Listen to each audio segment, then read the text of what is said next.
Hello students, हम लोग करने वाले हैं class 11th chemistry chapter number 2 structure of atom. और हमारे एक्सरसाइज वाले क्वेश्चन चल रहे हैं। हम लोग क्वेश्चन नंबर 2.19 पर आ गए हैं, तो चलिए शुरू करते हैं। क्वेश्चन है, the electron energy in hydrogen atom is given by En is equal to -2.18 multiply by 10 the power -18 upon n square joule. तो किसी भी ऑर्बिट में जो हाइड्रोजन एटम का है उसमें इलेक्ट्रॉन की एनर्जी को अगर हमें फाइंड करना है तो कहते हैं हमारे पास ये फॉर्मूला रहेगा। n ऑर्बिट नंबर या शेल नंबर भी कह सकते हैं। Calculate the energy required to remove an electron completely from n is equal to 2 orbit।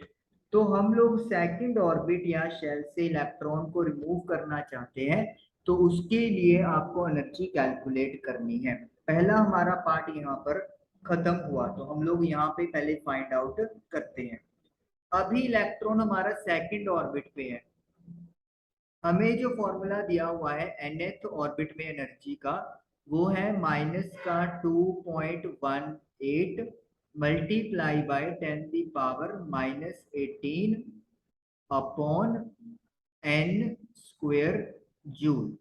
अगर अभी इलेक्ट्रॉन हमारा सेकंड ऑर्बिट में है तो हम लोग n की वैल्यू पहले यहाँ पे क्या पुट करेंगे, 2 पुट करेंगे।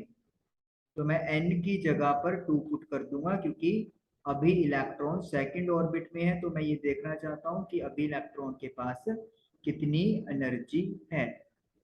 तो n का स्क्वायर मतलब 2 का स्क्वायर।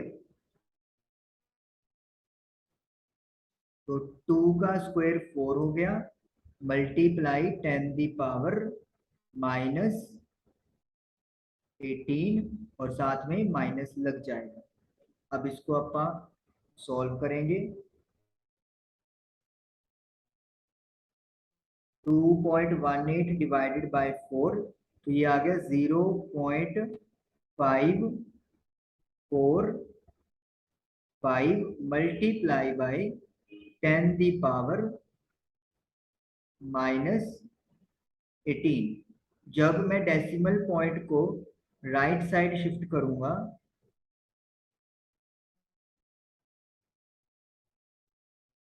तो पावर कम हो जाएगी, तो माइनस यहाँ पर 19 आ जाएगा। जब राइट साइड करते हैं तो पावर कम हो जाती है, तो माइनस में पावर बढ़ गई। तो ये मेरा पास आंसर आ गया। नहीं सॉरी, ये अभी आंसर नहीं आया, ये भी सेकंड ऑर्बिट में एनर्जी आई है। कंप्लीटली रिमूव करने का मतलब हो गया आयनाइजेशन, मतलब आप इलेक्ट्रॉन को एटम से बहुत दूर लेके जाना चाहते हो, तो उस केस में हम लोग n की वैल्यू क्या पुट करते हैं, इन्फिनिटी। तो -2.18 multiply by 10 the power -18 divided by infinity square. तो समथिंग अपॉन इन्फिनिटी क्या होता है, 0 होता है, तो 0 जूल। अब हमें फाइंड करनी है कि कितनी एनर्जी की रिक्वायरमेंट है, तो हम लोग क्या निकालेंगे यहाँ पर, change in energy, that is delta. तो फाइनल फाइनल यानी कि इन्फिनिटी पे है अभी इलेक्ट्रॉन, माइनस कहाँ पे है अभी इलेक्ट्रॉन, सेकंड ऑर्बिट में, मतलब भेजना इन्फिनिटी पे है था अभी सेकंड पे, तो फाइनल माइनस इनिशियल। फाइनल जो एनर्जी है वो आपके पास 0 आई है, देन माइनस, और E2 जो है यहाँ पे नेगेटिव लगाएंगे हम लोग, माइनस का 5.45 मल्टीप्लाई बाय 10 दी पावर -19 है।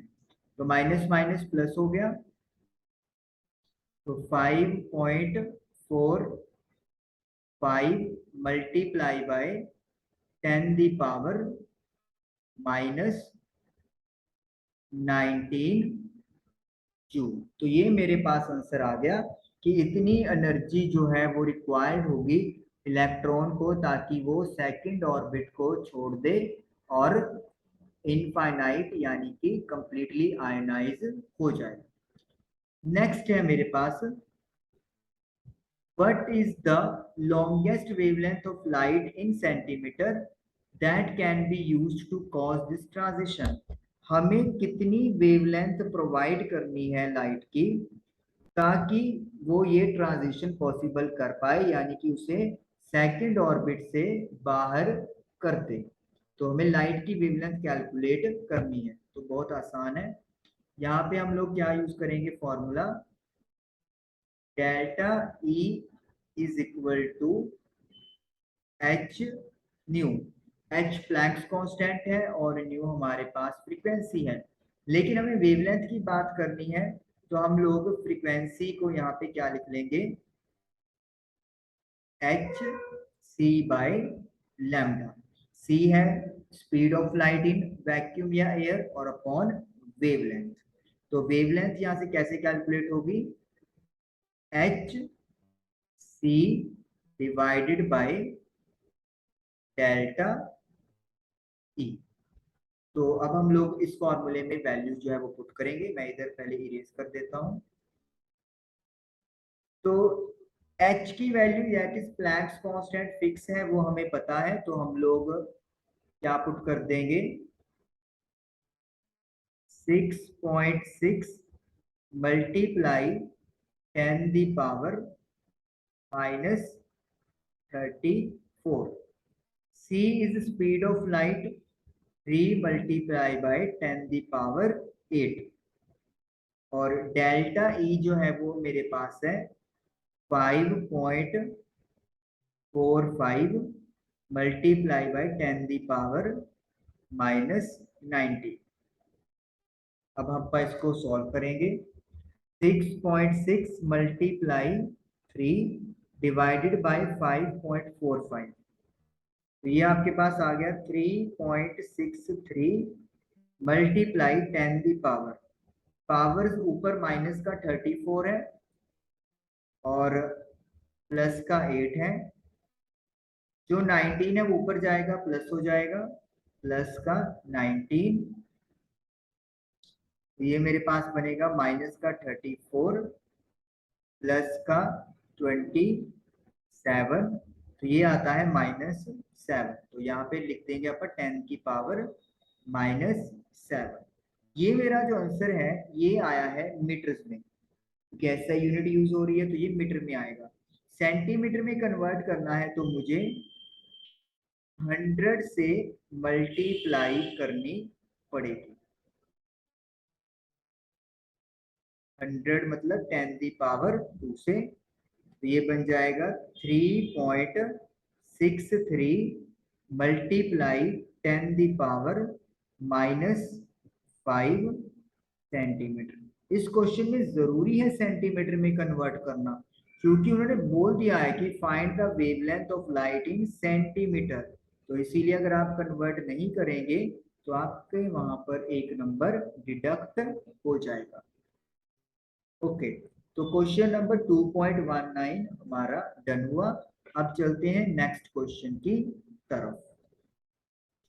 क्वेश्चन नंबर 2.20 है, calculate the wavelength of an electron moving with a velocity 2.05 multiply by 10 की पावर 7 मीटर पर सेकंड। हमें इलेक्ट्रॉन की वेवलेंथ पता करनी है जो इतनी वेलोसिटी से मूव कर रहा है।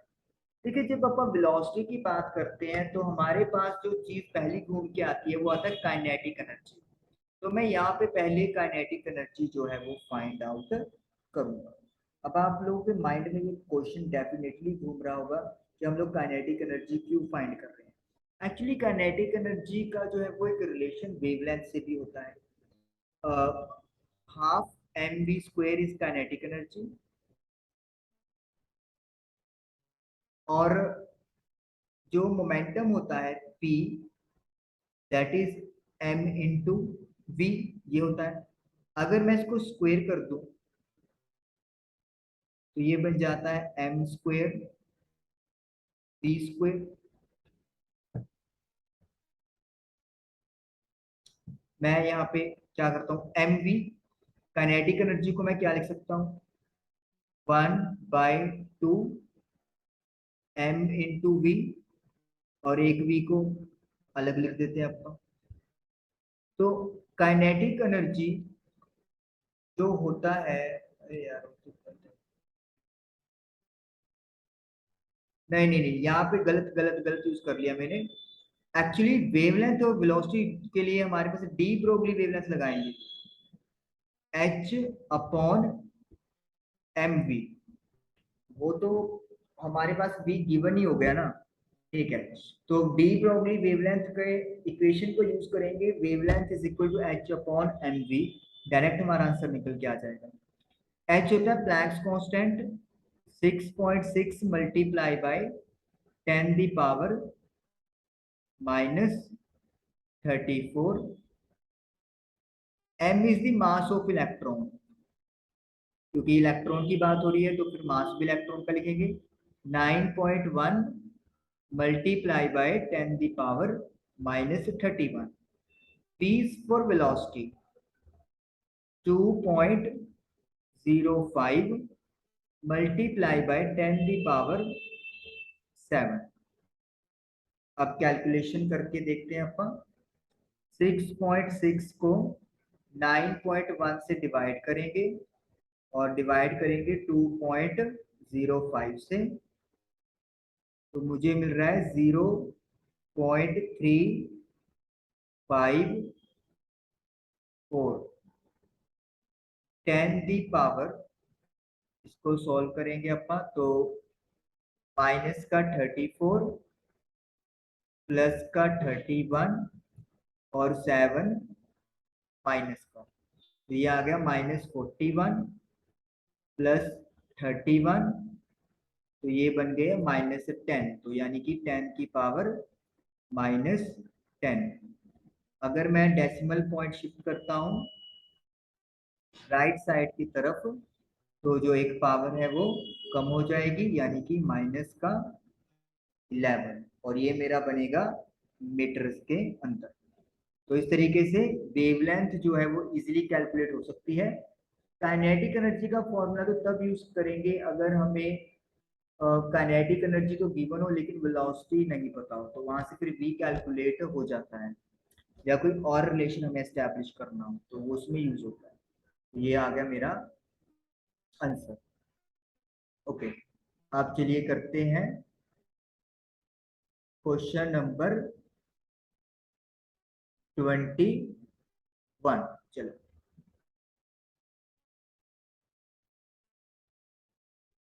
क्वेश्चन नंबर 21 है मेरे पास। The mass of electron, electron का जो मास है वो मुझे दिया हुआ है, वो मास मुझे दिया हुआ है 9.1 into 10 the power -31 kg। Kinetic energy given है, तो वेवलेंथ कैलकुलेट करनी है। अब देखिए यहाँ पे ये वाला फॉर्मूला लगेगा, क्योंकि काइनेटिक एनर्जी दी हुई है और मुझे वेलोसिटी नहीं गिवन, तो मुझे पहले वेलोसिटी पता करनी है। तो काइनेटिक एनर्जी का formula half M V square होता है, जो काइनेटिक एनर्जी के इक्वल है। तो v का स्क्वायर किसके इक्वल होगा, k, जो 2 है वो मल्टीप्लाई में चला जाएगा और जो मास है वो डिवाइड में हो जाएगा।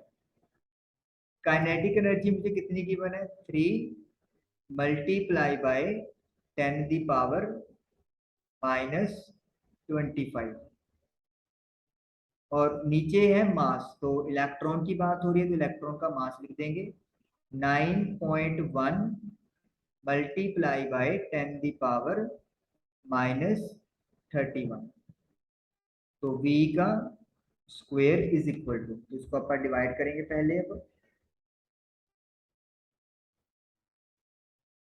ये मेरा आएगा 3 × 2 डिवाइडेड बाय 9.1, तो 0.659 मल्टीप्लाई 10 दी पावर, माइनस का 25 है, 31 प्लस का हो जाएगा तो 6 आ जाएगा। तो मैं इसका सीधा आंसर यहाँ पे आपको लिख के बता देता हूँ। तो इसको अपन जब रूट निकालेंगे 0.659 मल्टीप्लाई बाय 10⁶। तो ये जो मेरा सॉल्व करके यहाँ पे बन रहा है वो आ रहा है 812। मैं आपको सीधा आंसर दिखा रहा हूँ, इसका रूट करेंगे आप लोग तो 812 आपको आंसर इसका मिलेगा। ओके, तो अब मुझे वेलोसिटी पता चल चुकी है। नाउ अब मैं यहाँ पे फाइंड कर लूंगा क्या चीज, लैम्डा यानी वेवलेंथ। क्यों? क्योंकि मुझे अभी पता चला पिछले क्वेश्चन में फॉर्मूला h/m इंटू h की वैल्यू पता है क्योंकि प्लैंक्स कांस्टेंट है। मास मुझे पता है 9.1 मल्टीप्लाई 10⁻31। बी मेरा कैलकुलेट हो गया है 812। तो 6.6 को 9.1 से डिवाइड करेंगे और 812 से भी डिवाइड करना है। ये मेरा बन रहा है 0.123, 3 zeros, 8 9 10⁻31 ऊपर जाके प्लस का हो जाएगा तो ये बन जाएगा -3। ये मेरा आंसर मीटर में आया है। अगर मैं साइंटिफिक नोटेशन में लेके आना चाहूँ तो 8.9, तो कितने डिजिट्स मैंने लीव किए 1 2 3 4, 4 डिजिट्स कर दिए तो 4 पावर कम हो जाएगी तो ये बन जाएगा 10⁻⁻7 मीटर। तो ये मेरा जो है वो आंसर आ जाएगा। तो ये वेवलेंथ हमने कैलकुलेट करनी थी और ये हमारी वेवलेंथ कैलकुलेट हो गई। चलिए नेक्स्ट करते हैं। आप 2.22 है, which of the following are isoelectronic species. कौन कौन से स्पीसीज जो दिए हुए हैं वो आइसो इलेक्ट्रॉनिक्स है। तो आइसो इलेक्ट्रॉनिक का मतलब क्या होता है, जो इलेक्ट्रॉन्स की गिनती है वो सेम होनी चाहिए। नंबर ऑफ इलेक्ट्रॉन्स क्या होने चाहिए, सेम। तो हमें यानी कि सबसे पहले ये कैलकुलेट करने पड़ेंगे कि हर किसी में कितने इलेक्ट्रॉन्स हैं। तो चलिए स्टार्ट कर लेते हैं। Na सोडियम, हमें पता है सोडियम के पास जब वो न्यूट्रल है तो 11 इलेक्ट्रॉन्स हैं, लेकिन पॉजिटिव चार्ज का मतलब क्या है कि एक इलेक्ट्रॉन लूज हो गया तो फिर कितने इलेक्ट्रॉन्स बच गए, 10। के positive potassium, as a neutral potassium के पास 19 इलेक्ट्रॉन्स हैं, लेकिन पॉजिटिव मतलब एक इलेक्ट्रॉन लूज हो गया है तो 18। देन Mg2 पॉजिटिव मैग्नीशियम, क्या ions, magnesium as a neutral 12 electrons hold करता है, मतलब जितना एटॉमिक नंबर होता है उतने ही इलेक्ट्रॉन्स होते हैं अगर न्यूट्रल है। +2 का मतलब है कि 2 इलेक्ट्रॉन लूज कर दिए तो 10 रह गए। Then calcium Ca2 positive as a neutral 20 है और 2 खत्म कर दोगे तो 18 रह जाएंगे। सल्फर 16 होता है। नेगेटिव का मतलब क्या होता है कि 2 इलेक्ट्रॉन्स ऐड हो रहे हैं तो +2 करेंगे तो 18 हो जाएगा। और आर्गन कोई यहाँ पे चार्ज नहीं, मतलब ना गेन ना लूज, इसका मतलब है कितना होता है 18, तो 18 ही रह जाएगा। तो अब आइसो इलेक्ट्रॉनिक देख रहे हैं कि किसमें गिनती सेम है। तो सोडियम मैग्नीशियम के आइंस ये आपस में सेम है, दे आर आइसो इलेक्ट्रॉनिक। उसके बाद पोटाशियम, कैल्शियम, सल्फाइड और आर्गन, इनके पास भी सेम नंबर ऑफ इलेक्ट्रॉन्स हैं। तो यही हम लोगों ने फाइंड आउट करना था। प्रॉपरली एटॉमिक नंबर पता होगा और प्रॉपर प्लस माइनस करोगे तो सही आंसर आप लोगों को मिलेगा। ये क्वेश्चन हम लोगों का डन हुआ। क्लियर कर देते हैं। Next right the electronic configuration of the following ions. अब हमें कॉन्फ़िगरेशन लिखनी है और हमें आइंस गिवन है। First one is H positive, यहाँ पे H पॉजिटिव है। ओके, तो करते हैं शुरू। तो A का मतलब यहाँ पर H पॉजिटिव, तो हाइड्रोजन के पास एक ही इलेक्ट्रॉन होता है, तो इसका मतलब क्या हो गया, उसने वो इलेक्ट्रॉन भी अपना लूज कर दिया, तो उसके पास कोई भी इलेक्ट्रॉन नहीं बचेगा। फर्स्ट शेल 1s होता है, तो हम लोग लिखेंगे 1s0, मतलब एक इलेक्ट्रॉन था वो भी खत्म कर दिया। Next is sodium ion, Na positive. तो Na पॉजिटिव अभी डिस्कस किया कि एक इलेक्ट्रॉन ये लूज कर देगा। सोडियम का एटॉमिक नंबर 11 है, तो 10 रह जाएंगे इलेक्ट्रॉन्स। तो first N 1s1, sorry 1s में 2 इलेक्ट्रॉन, देन 2s में भी 2 इलेक्ट्रॉन, 2p में कितने इलेक्ट्रॉन हो जाएंगे, 6 हो जाएंगे। ये कॉन्फ़िगरेशन बन गई किस चीज की, ये कॉन्फ़िगरेशन बन गई है आपके पास Na पॉजिटिव यानी सोडियम आयन की। देन है O2 नेगेटिव। ऑक्सीजन, अगर हम लोग न्यूट्रल की बात करें तो इसका एटॉमिक नंबर 8 होता है, तो उसके अकॉर्डिंगली 8 इलेक्ट्रॉन होंगे। लेकिन 2 नेगेटिव का मतलब क्या है कि 2 इलेक्ट्रॉन ऐड हो गए हैं, उसका मतलब है टोटल इलेक्ट्रॉन हो गए हैं इनके पास 10। तो वो कैसे सोल्व करेंगे, 1s2 देन 2s2 और फिर 2p6, ये हमारे पास आएंगे। E है मेरे पास फ्लोराइडाइन F नेगेटिव।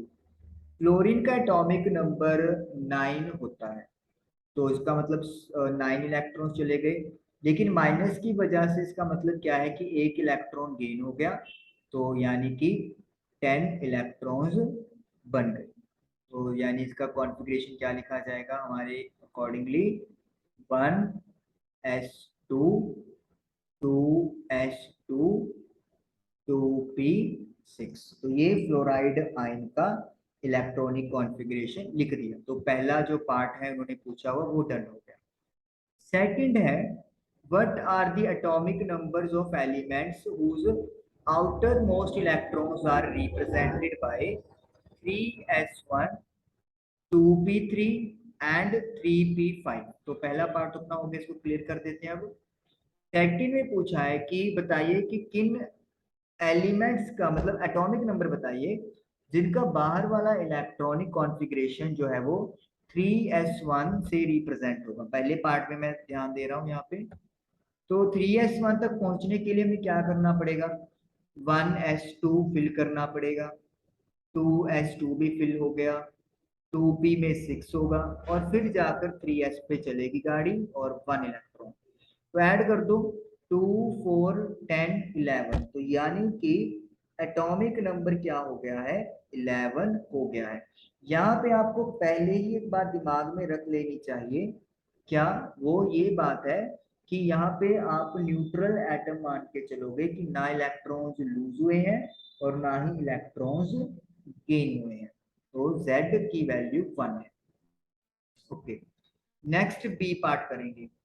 2p3, 2p3 तक पहुंचना है, तो 1s2 फिल कर दिया, 2s भी फिल कर दिया, अब 2p है लेकिन मुझे भरने 3 तक है, तो ये मेरे पास कितने बन गए, 3 2 5 7। तो यानी कि मेरे पास 7 इलेक्ट्रॉन्स हैं, तो एटॉमिक नंबर भी 7 होगा, तो Z यानी एटॉमिक नंबर 7 हो गया एटॉमिक नंबर। देन 3p5, तो 3p5 तक पहुंचना है, तो 1s2 2s2 2p6 फिर 3s2 और 3p पे 5 आ जाएगा। तो ये मेरे पास जो है वो 17 जो है वो बन गया है, तो मैं यहाँ पे Z क्या लिख दूंगा, 17 लिख दूंगा, यानी कि मेरा जो ये वाला एलिमेंट है इसका एटॉमिक नंबर 17 हो गया है। तो ये सेकंड के भी 3 पार्ट्स थे और तीनों के तीनों हम लोगों ने डन कर लिए। ओके, यही था। यस। नेक्स्ट हमसे पूछा है, बुक में एक और पार्ट दिया हुआ है, बुक में 3D6 बुक से चलिए चलो थर्ड पार्ट करते हैं पापा। थर्ड पार्ट है which atoms are indicated by the following configuration. कौन सी एटम रिप्रेजेंट हो रही है अगर कॉन्फ़िगरेशन कहता है आपको ये गिवन की हो। तो फर्स्ट कॉन्फ़िगरेशन है हीलियम और 2s1। हीलियम का एटॉमिक नंबर 2 होता है, तो 1s2 और फिर 2s1 आ गई, तो यानी कि टोटल 3 हो गया।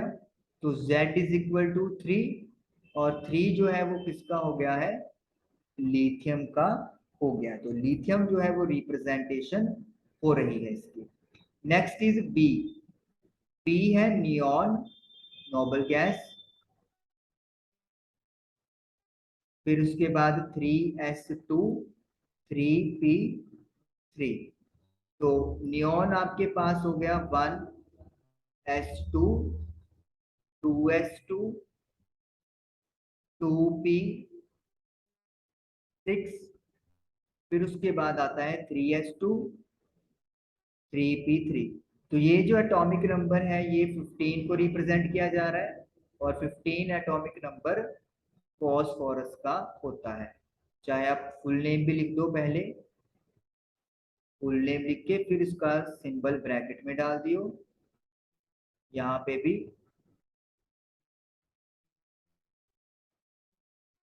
फॉस्फोरस और P. Next is argon 4s2 3d1। मैं इधर करता हूं, तो आर्गन 4s2 3d1।